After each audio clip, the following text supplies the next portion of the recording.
todas, invariavelmente, todas as empresas que aumentaram muito a sua base acionária, hoje estão numa situação de dificuldade.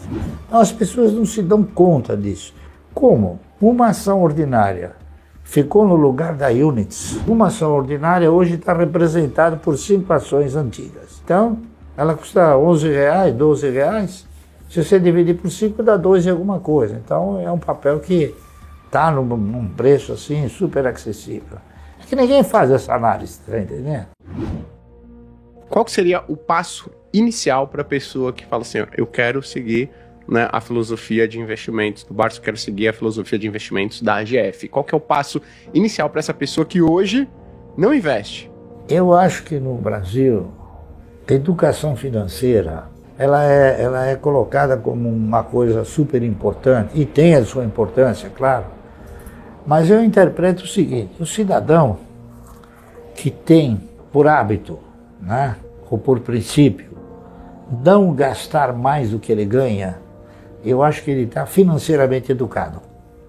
O que eu acho que o brasileiro precisa ter é cultura de investimento. Cultura de investimento, saber na mão de quem ele coloca o dinheiro.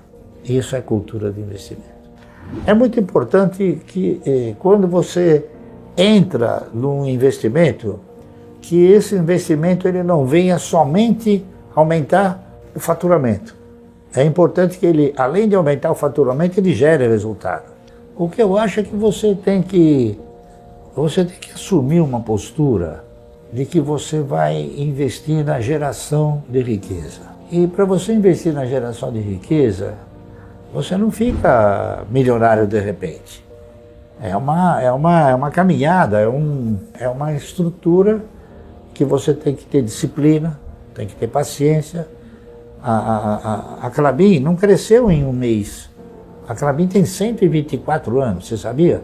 Ela cresceu em 124 anos. Então é o prazo que as empresas têm para se desenvolver, não é isso? A Klabin, interessante, a Klabin me ensinou, como muitas coisas no mercado eu aprendi, a Klabin me ensinou o seguinte, que dividendo você ganha por quantidade possuída e não por valor aplicado. A Klabin também tem uma questão ligada à quantidade de ações. Ela tem, acho que se não me falha a memória, quase que 6 bilhões de ações, não é isso? E não é fácil remunerar 6 bilhões de ações. E a Klabin, claro, a Klabin é uma empresa que tem projetos futuristas.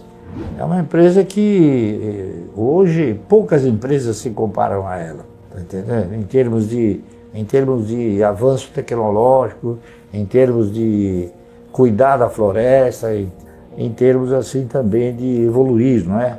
Porque a Klabin é uma empresa que ela é uma empresa que ela é de capital intensivo e ela não para de crescer. E as oportunidades que vão se apresentando para a Klabin, elas têm se intensificado.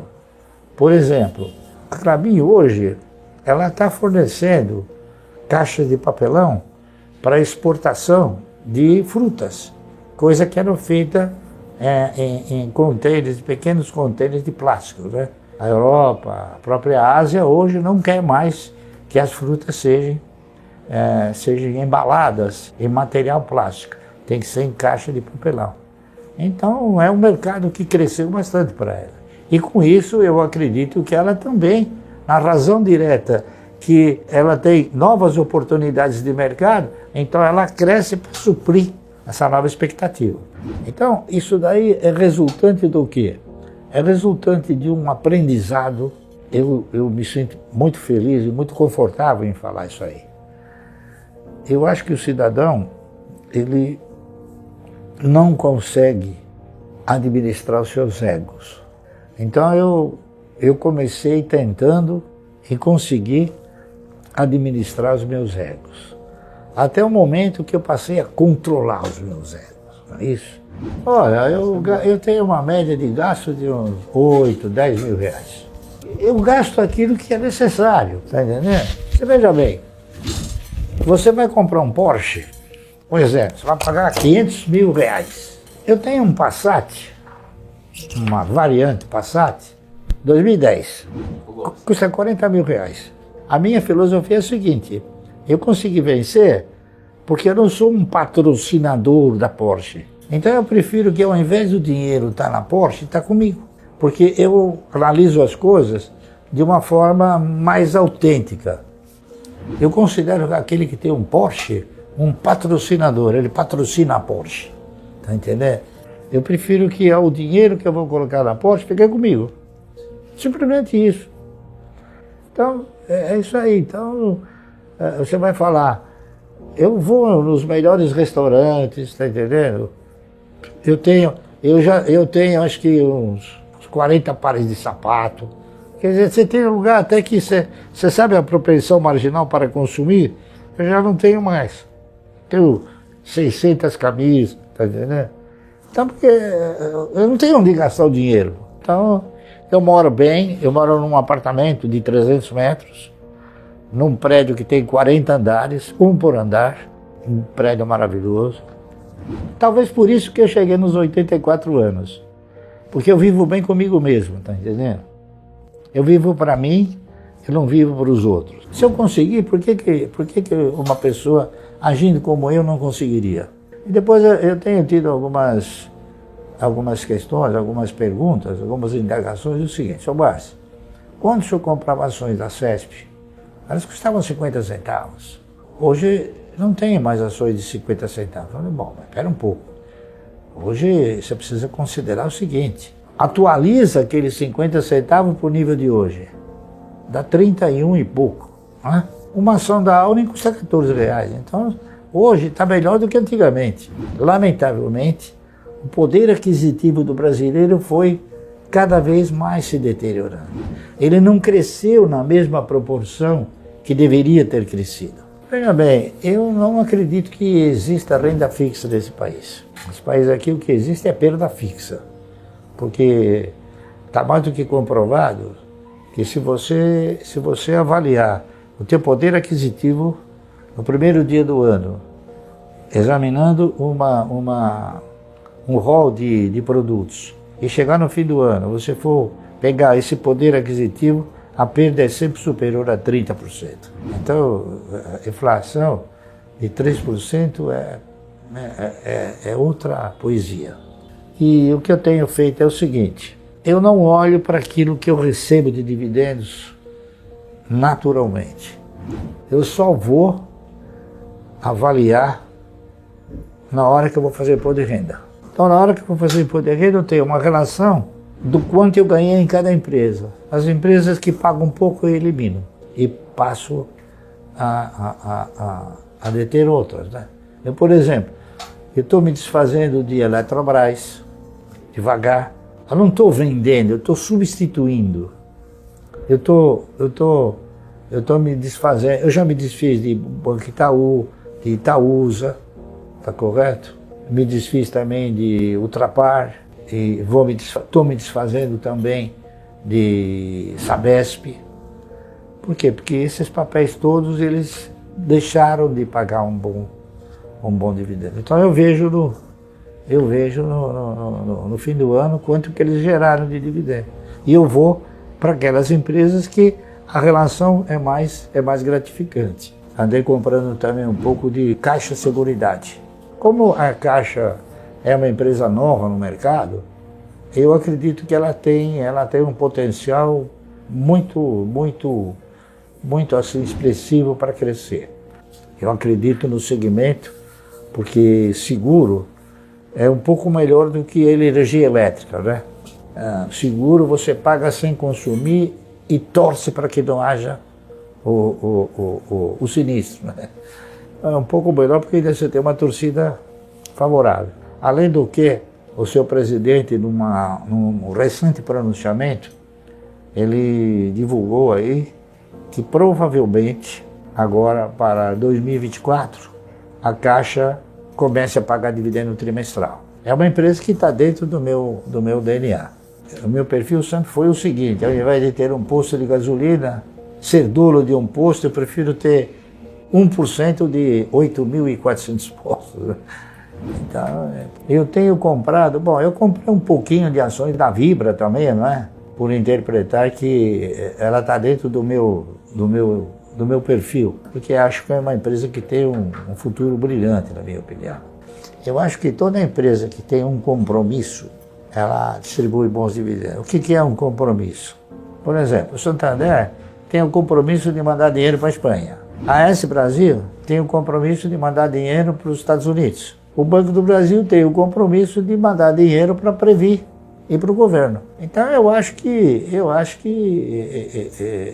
ele tá dotado de uma postura não idêntica aos demais. Veja bem, o Itaú, o Bradesco, o Santander não.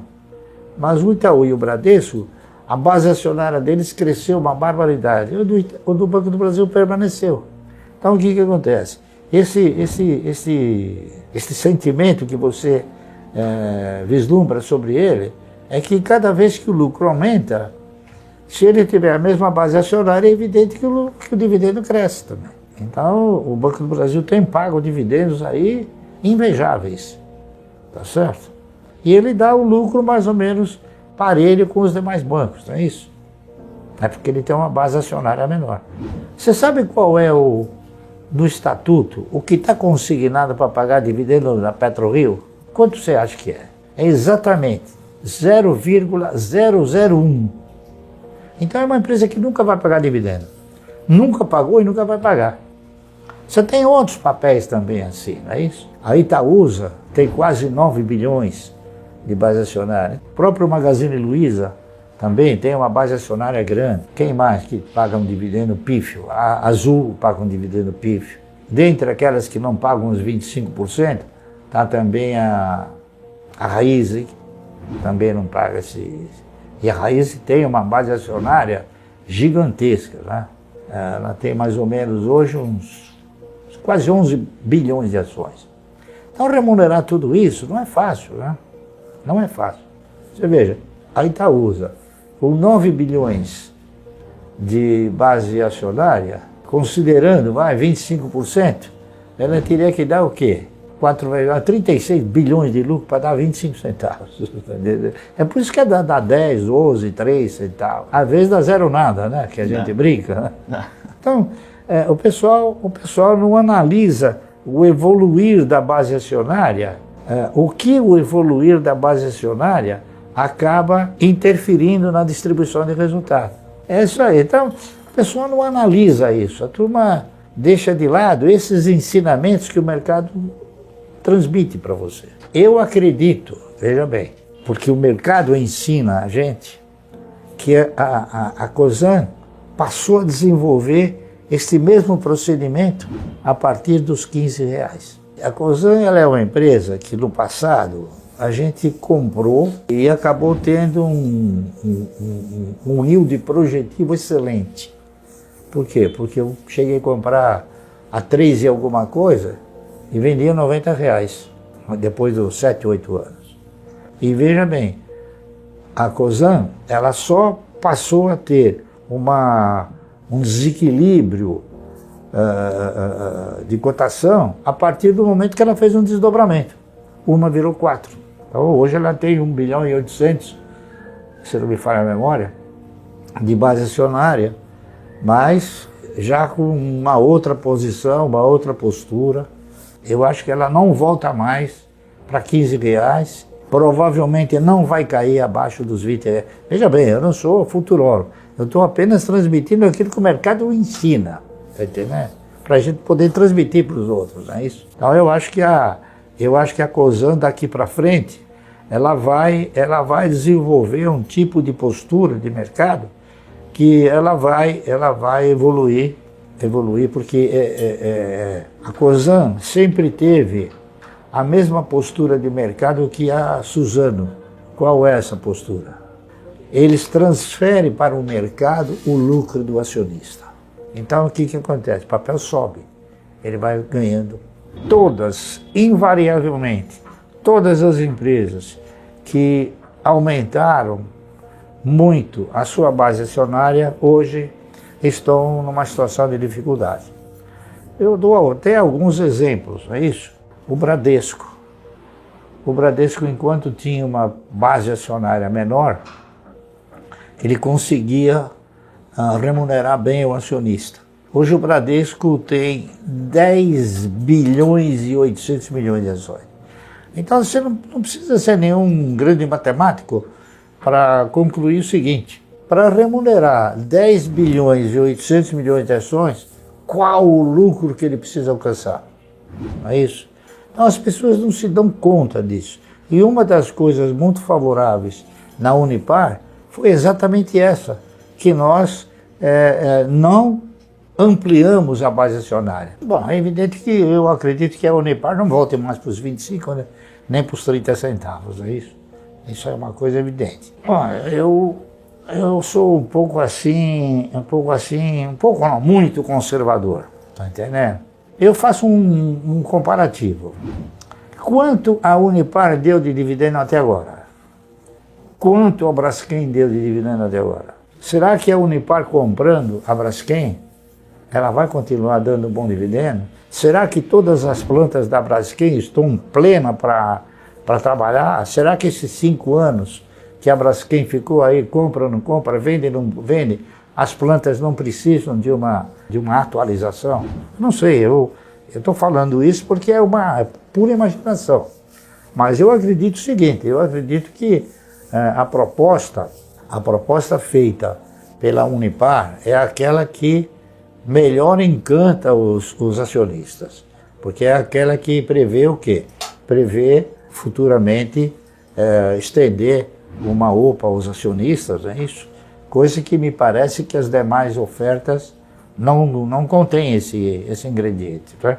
É uma incógnita falar sobre isso. Mas eu acho que ela continua, sim, sendo uma boa opção, porque é uma empresa que distribuiu dividendos generosíssimos, tá certo? Em virtude do quê? Em virtude de uma postura empresarial que nós tivemos assim alguma posição, né? Alguma importância, que é o seguinte, que é não aumentar a base acionária de uma forma desordenada, como fizeram muitas outras empresas, não é isso? O principal controlador, o controlador da Unipar, Frank, é um camarada que ele tem uma boa visão de mercado, uma boa visão operacional, e se ele está fazendo isso é porque ele acredita que é um bom negócio. O ministro Haddad ele tem dito aí que ele quer começar a taxar os dividendos. Se o senhor pudesse bater um papo com ele, fazer uma reunião com ele, o que o senhor diria para ele? Eu diria o seguinte, que o dividendo já é tributado. Se você for fazer um comparativo dos tributos que são impostos na economia, em outros países, até poderia se justificar. Mas aqui a empresa já é tributada com 34%. Então você tira 34%, mais 5% de que você tem que ter de reserva de capital. São 39%. Você tem mais outras reservas que você tem que constituir, não é isso? Chega no fim não tem dinheiro, a empresa não ganhou nada. O empresário, ele tem que ganhar. Essa é uma coisa óbvia, né? Isso vai inibindo novos projetos, novos investimentos na indústria. É a minha opinião. Então eu acho que você taxar o dividendo na minha opinião, é uma miopia tributária.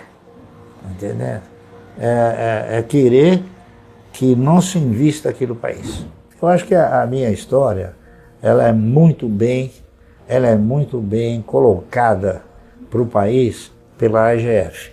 Eu estou no mercado há 56 anos e não é fácil. O mercado hoje, por exemplo, ele tem ele te reporta uma dificuldade muito grande em você operar especulando. A Bolsa tem divulgado que no instante em que as taxas de juros vieram para baixo, houveram o ingresso de muitos investidores no mercado. Eu acho que é uma inverdade. Para o mercado vieram muitos especuladores. A maioria tentando ganhar no curto prazo, na oscilação do mercado, que não é fácil, tá entendendo? você só vai perder dinheiro. As indicações que a gente tem, as informações que a gente tem, é que muito desses que fugiram da renda fixa, não é isso? E vieram para o mercado, muitos perderam muito dinheiro. Eu acho que investidores mesmo, ainda no Brasil, existe uma quantidade muito pequena, daqueles que pensam. E o trabalho que a Luiza vem desenvolvendo é exatamente esse, de mostrar uma cultura de investimento que sedimente o cidadão investir a médio e longo prazo. Porque o que eu estou falando para vocês é o seguinte, eu não tenho assim indicado um papel, olha, compra isso, faz aquilo. Eu sempre falo, eu estou comprando, se você quiser comprar, problema teu. Então, eu acho que o que a AGF faz é uma estrutura educacional.